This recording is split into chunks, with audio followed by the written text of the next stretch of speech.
Alrighty, welcome back. We are very, very lucky to have the girls from Trafalgar with us today, in Lauren and Kai. So welcome, you two. And for those that don't know who you are, how about you give us a quick backstory and let us know how you ended up sitting here in your Trafalgar t-shirts today. Hey Josh, how you doing? Hi everybody, I am Lauren and I am the Queensland Sales Manager for Trafalgar and Cost Saver. I do the area from north of the river to Mackay. So I'm very excited to be here today. My travel journey in the industry has been a long one. This is my 20th year working in travel. I know I look very young, you don't have to tell me, but I started in travel when I was 16 and a half, my very first job straight out of school. And I was a retail travel agent for almost 8 years. So I have been lucky enough to sit behind the desk and get to see what our lovely agent partners go through each day. I then moved over to America for a couple of years and worked for a travel wholesaler over there selling Australia, New Zealand, Asia and South Pacific to Americans. And when I came back, I started working for an independent travel wholesaler. Originally they were called Tal Pacific Holidays, which I know a lot of you out there that have been around for a while will remember them. And then we merged into Travel 2 and then we merged into Qantas Holidays. So I was there for almost 9 years and I was a BDM on the road for them. So my background has definitely been independent travel. And then the last 3 years I've worked for Trafalgar and Cost Saver and Guided, and sometimes I wondered why I ever went independent before, because really there is no other way to travel, and it's certainly challenging. And as I've said before, nothing stays the same in travel. If you don't like change, you're in it for the wrong reasons. My first year in travel was September 11 and the collapse of Ansett, and I thought to myself, holy dooly, what have I got myself into? And I'm still here. So we always say we're in it for the love, not the money. And, if we weren't, then we wouldn't be here still. So I'm very lucky. I have an amazing teammate in Kai. We have a wonderful team across the nation for Trafalgar and Cost Saver. So, yeah, that's my very brief and long history in the travel industry. So, yeah. Thanks, mate. And Kai? Cool. So my name's Kiyhan Williams, but no one calls me Kiyhan, so I just answer by Kai. So a bit of background about me. Well, first of all, like Loz said, I'm in Queensland as well. So I look after the river, south of the river down to northern New South Wales into Grafton, and then also Cairns and Townsville, and then all the way up to Toowoomba as well. I've been in the industry in a different way for about... I can't even remember, for about 18 years, but in different ways. So tourism industry still, but not a travel agent like Loz. I actually worked in hotels on islands and doing, hospitality at that point. So I did Kingfisher, Sun Fraser Island, and also Daydream Island, which is actually where most of the agents would know me from. So I was at Daydream for nearly 10 years. And with them, I started just as a bar person, then reservations, so I've done all the back end stuff, which has actually helped me a little bit with my role with Trafalgar, because I actually used to be the receiving end of groups. So whenever the groups would come in, like APT and AET Kings, I was the one that was actually allocating them rooms. So I've been on the receiving end of that, so seeing what that looks like. So it's pretty cool to have that background being in this role. I've now been with Trafalgar for 4.5 years actually, but some of you may know that I actually went off and had a baby in between there, so I had a little bit of a break, but I'm back now, and I've been back since July last year and love it. Obviously it's a little bit hard at the moment, but love that I'm back in the industry. And how's the social distancing, working from home? How's the current situation going for you guys? Very interesting, isn't it, Kai? I've actually been self-isolated at home, working from home since the 16th of March because, as you know, Josh, I was up in Bangkok with you for the Travel Partners Conference. So that morning on the Monday when I got home was the first day of the imposed 14-day isolation. So for me, it kind of feels like a weird new normal. I don't feel like it's any different because I've been doing it for 6 weeks now. But it's difficult to not be able to go out and see our amazing agents, because I think, you know, we are very social people, and travel is all about who you meet and, you know, training the agents and helping them with problems and making sales and all those fun things that we're used to. So definitely working from home is a challenge, and I'm trying to make sure that I get out of the house at least a couple of times a day to keep my sanity. But yeah, it's kind of weirdly the new normal for the last 6 weeks. So that's how I'm going. What How about you, Kai? Yeah, you're so right, Loz. Like, everyone has their different ways of how they see this. If you worked in an office before, you probably are still not liking this, but you're kind of used to it. But our jobs were on the road every single day. No day was ever the same. You would be seeing maybe 5 agencies, 8 agencies, different people in there, new people, new novices.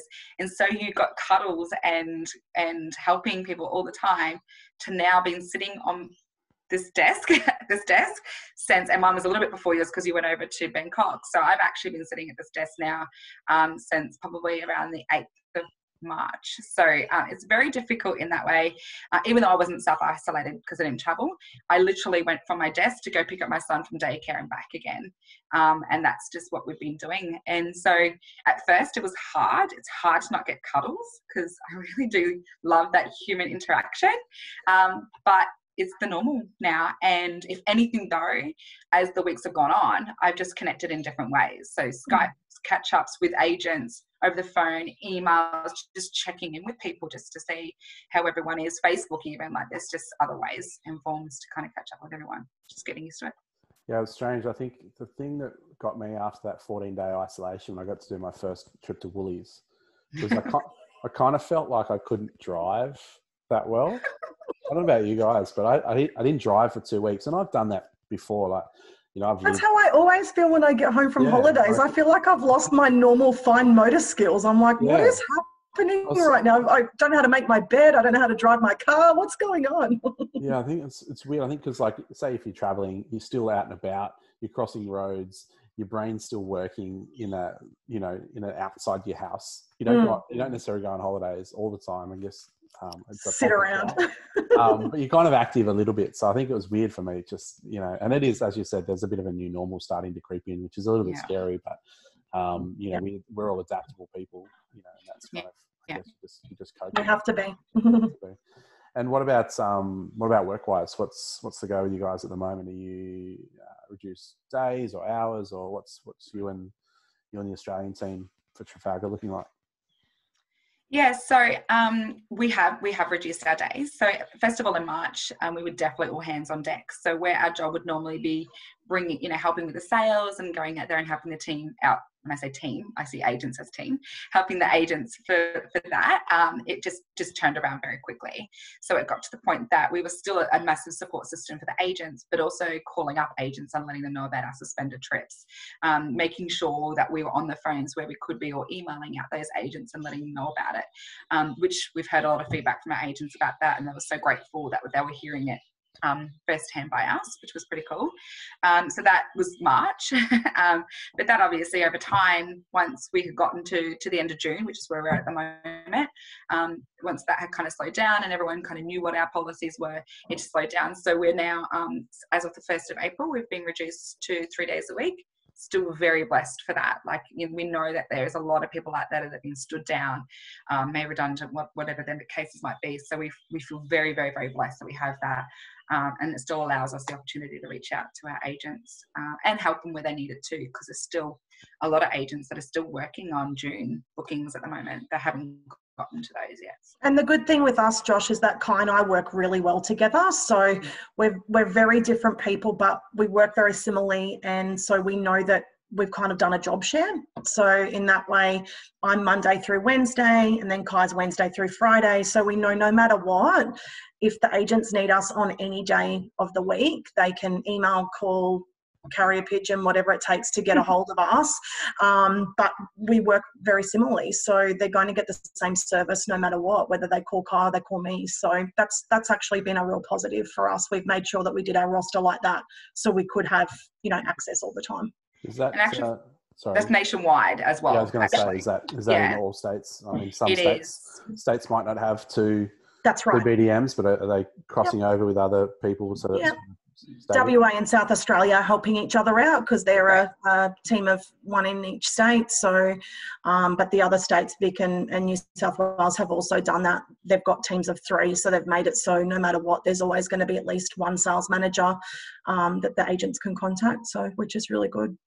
And from that point of view, I guess, is there kind of a theme across the board of how Trafalgar, or you guys as a national team, how are you guys staying connected with your agents, and what are you guys doing sort of in a proactive sense to make sure that you're connecting in whatever way possible?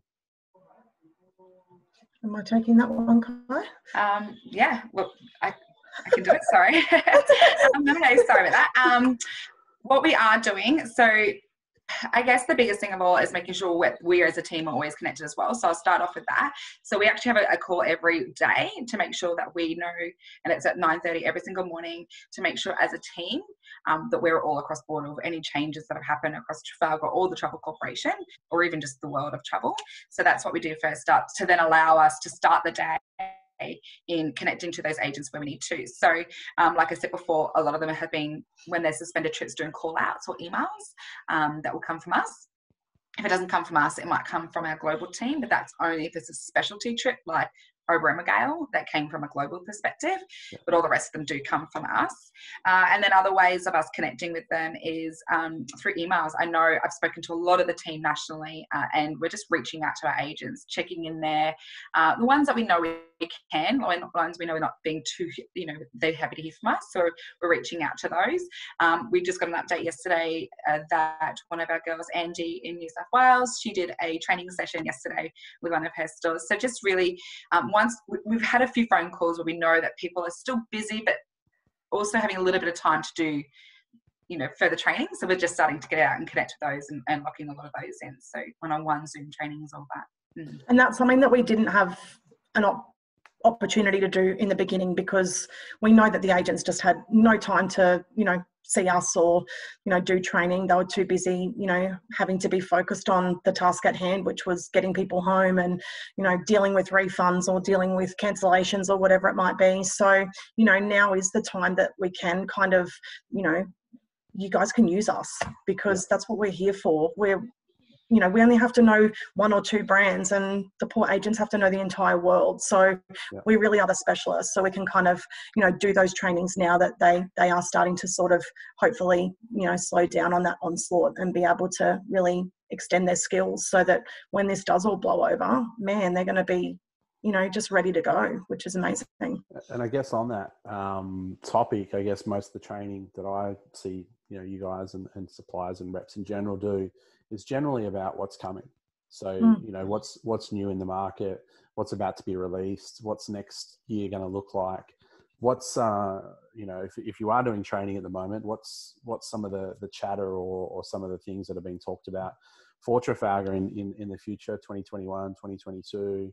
Is there new destinations? Is there, new products, or what should the agents be looking out for and getting themselves prepared for? Have you got a crystal ball, Josh, of when this is all going to happen? Because can you give it a rub for us? Because we really would love to hear this information.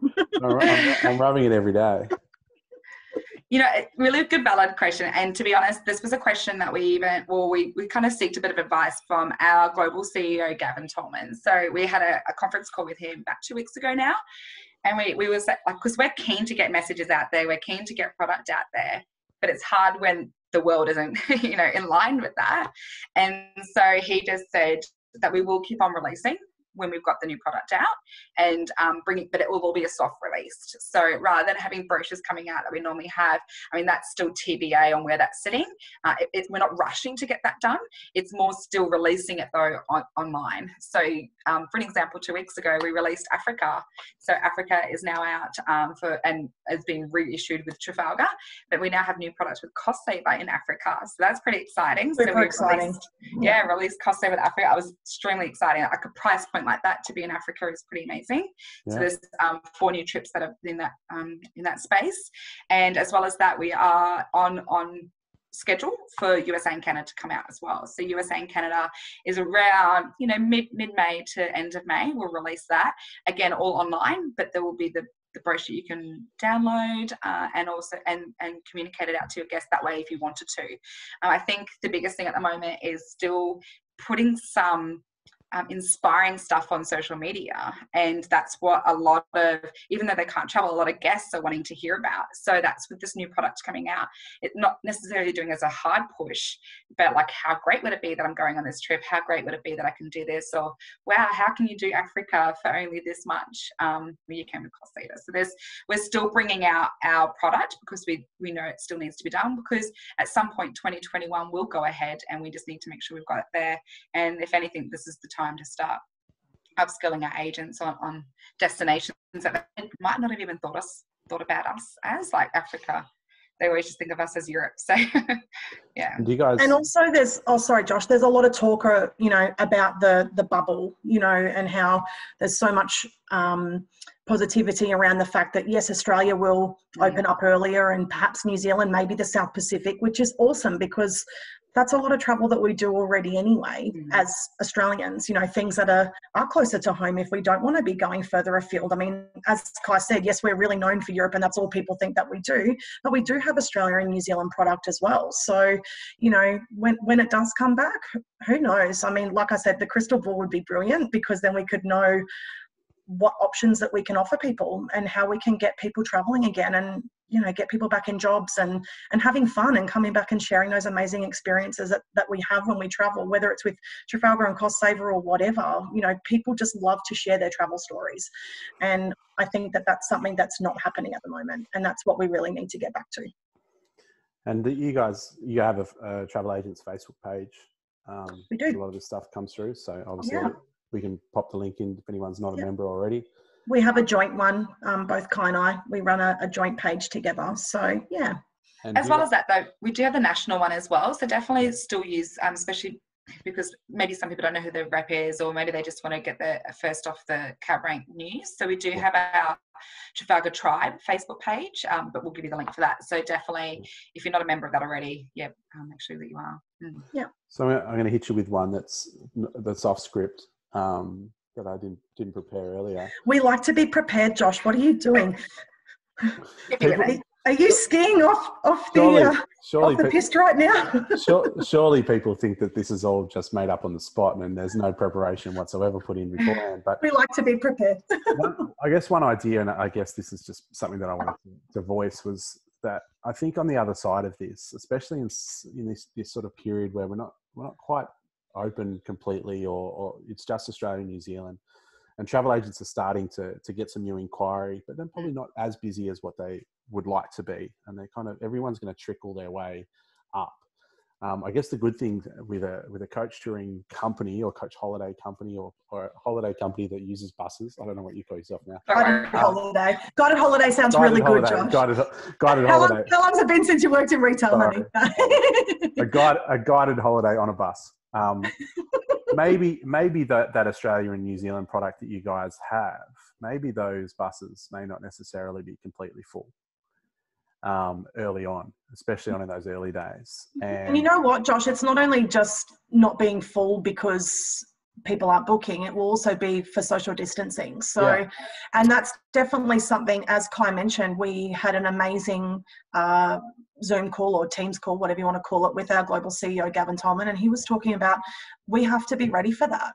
Yeah. Whether it's Australia, whether it's New Zealand, whether it's Asia, whether it's Europe, whether it's America, this is not going to go away overnight. So we have to have policies in place. We need to really be aware that, hey, there has to be that social distancing. There has to be options to be able to do that. So that's definitely something that head office is working on. But what I guess I was going towards was that, we all know that the real heroes out there in the industry at the moment are these frontline travel agents that are going through hell and back, day in, day out, the worst day in their career, for 6, 7, 8 weeks in a row. And then either they're being stood down, or, if they're an independent, maybe their income goes from whatever it was to zero, and, the sole traders and all those guys, So maybe what an opportunity could be is that those empty buses, the ones that aren't quite full, maybe there may be some spaces where we can ramp up that self-fulfill educational type space where we can really reward those travel agents that put in the hard work and get them into your product. So maybe it's your Australian product.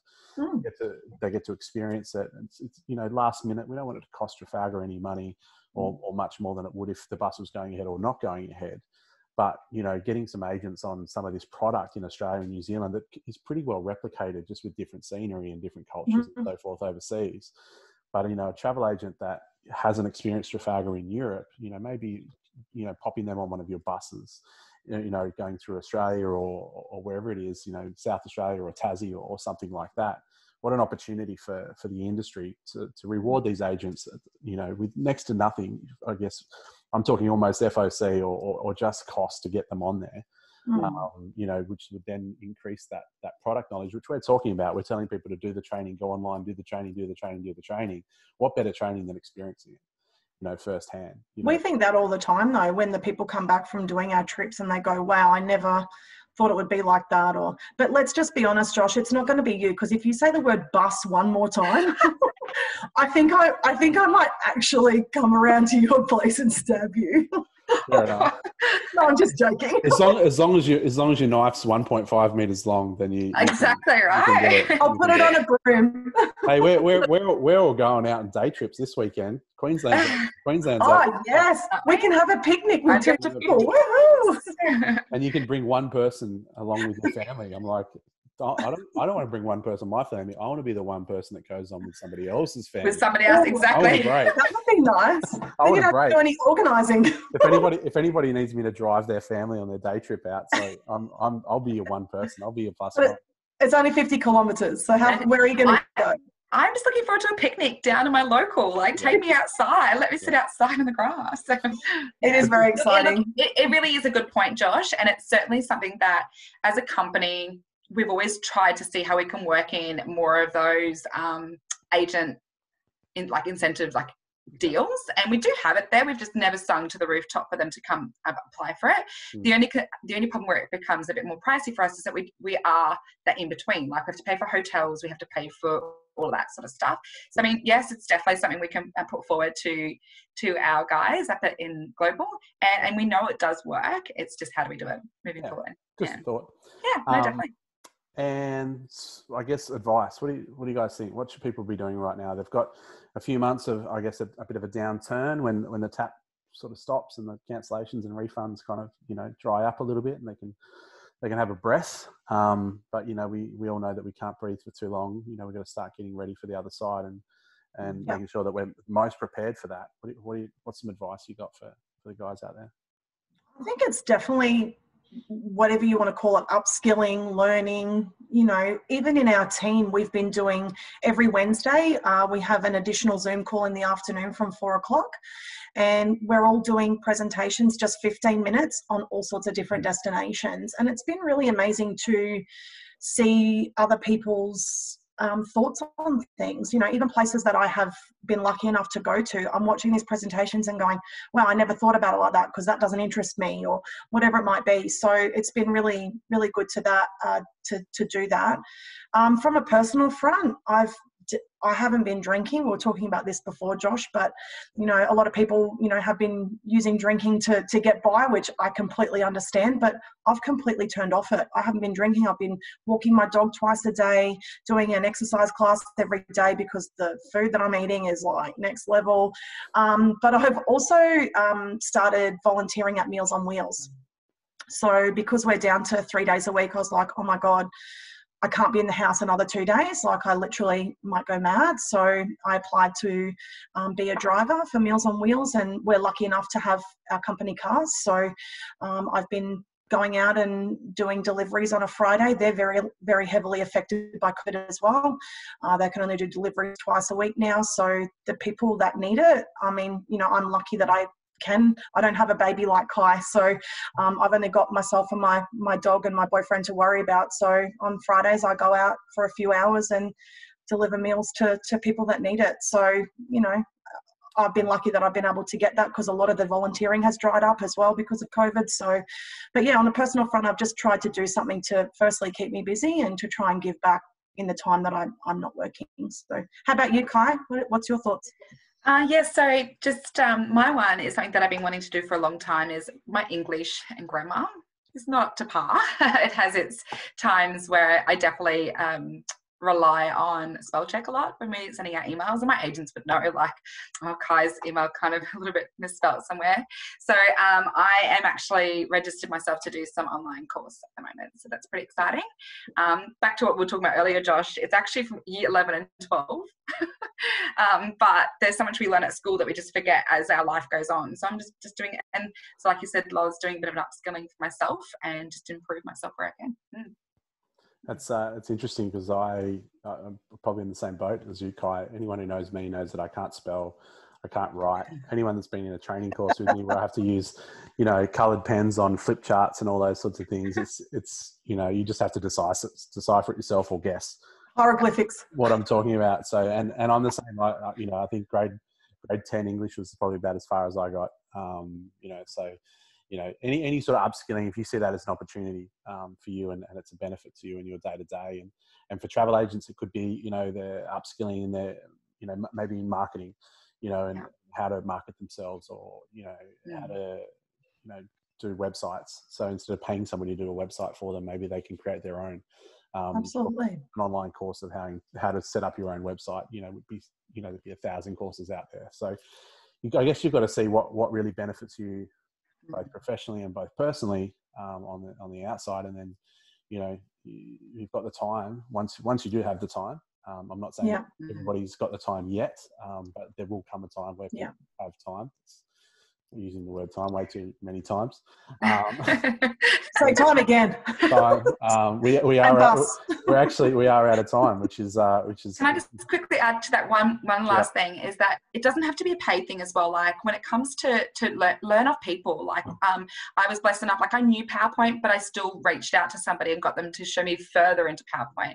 So in this industry, we know so many people, but we're afraid to ask. So I think just don't be afraid to ask somebody. If you saw what they'd done and you thought it was really good, like definitely reach out to them and see if they've got 15, 20, 30 minutes to show you how to do it. And I think people the best thing to do right we now. are all in this together. Like, let's be real. We're a family. We're a community. Like travel, no matter what we go through, we're all family and a community. So there, like I said, there's so many people you can reach out to and better yourself without really even paying for it, And people love to tell you how much stuff they know about things. Oh, 100. So, if you know someone's got a passion about something, or they're good at it, just ask them. And they Josh, can you tell me about buses? I can tell you about buses, bus touring, bus holidays, bus journeys. Thanks, mate. But I agree with all of that, and I think that's a common thread that's coming across from most of these chats, and I think with most people I'm speaking to, I think if there was ever a time to pull the trigger on something you've always wanted to do, if it's going to benefit you professionally, personally, or mentally, or whatever it is, then it's time to pull the trigger, and there's no excuses, I guess, anymore. We just crack on. Yeah. And Kai and I just want to say, Josh, like, this is so great that you've put this together, because the agents, whether it's Queensland or all over, we really feel for them, and we want to be there for our agents where we can. So this is such a great concept to just get out there and see what's happening. So thanks for inviting us. Oh, it's a pleasure. And look, I think, we've all got our, I guess, skills or things that we can do. And I guess, creating a group on Facebook and, doing some interviews and whatever, I guess it's something that isn't, you made for it. It isn't uncomfortable for me. It's in my wheelhouse. So, if I can contribute that way, and that helps you guys to stay connected in whatever way, shape or form. And look, we've said it before, there's a lot of groups out there at the moment across social media, and a lot of doing really great jobs through inspiration or, articles or news, and keeping the wider industry up to date. What we're really trying to achieve here is giving these frontline agents, somewhere that they can stay connected to, but also some real tangible advice and strategies and things that they can be doing in this time to make sure that we have, a better industry, or, a better bunch of travel agents, more knowledgeable, more upskilled, more prepared for the other side. Because that's what we want. You guys want it. You want better agents selling your product, we want better agents representing the travel agent itself as a profession, so that, you know, we can all be proud of the industry that we're in, and we know that, you know, the people that are in it because they love it, but they're also fucking good at it. Yeah.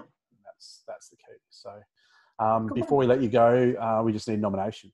So hit us up with who you think we just have 2. We don't have 3. Fine. But we want to nominate Mickey Mann from Bus About in Perth. Yeah. Because he's our cheerleader. He's an amazing guy. And also Jerry Pilgrim from Adventure World. So he's he loves the chat, and he'll give you Jerry's coming on tomorrow, so you there you go. Actually, I do have one more then, and I actually reached out to someone in New South Wales, one of our reps down there, and she said if she could nominate Bonnie from Bench. There you go. Yeah. Yeah. We did have Angie from Bench the other week. Okay. Look, we'll think of someone else and we'll send it to you. How about you guys put your thinking cap on? Maybe someone from Victoria. We haven't had anyone from down there yet. And we just didn't want to nominate our own team again, so you had Trafalgar again. So we'll think of someone and we'll let you know. Yeah, cool. Awesome. Sounds good. Thanks heaps, guys. Thanks for having us, Josh. And from the family of Trafalgar and Cost Saver, we just want to say thanks for all the agent and your hard work over the past 2 months, obviously years before that as well, but the last 2 months, we can't even fathom how this has impacted you personally, as well as your work, and all your hard work doesn't come unnoticed. So thanks for your support, guys. Yeah. Agreed. All right. Being your voice. All right. Thanks, guys. Catch you later. All right, bye.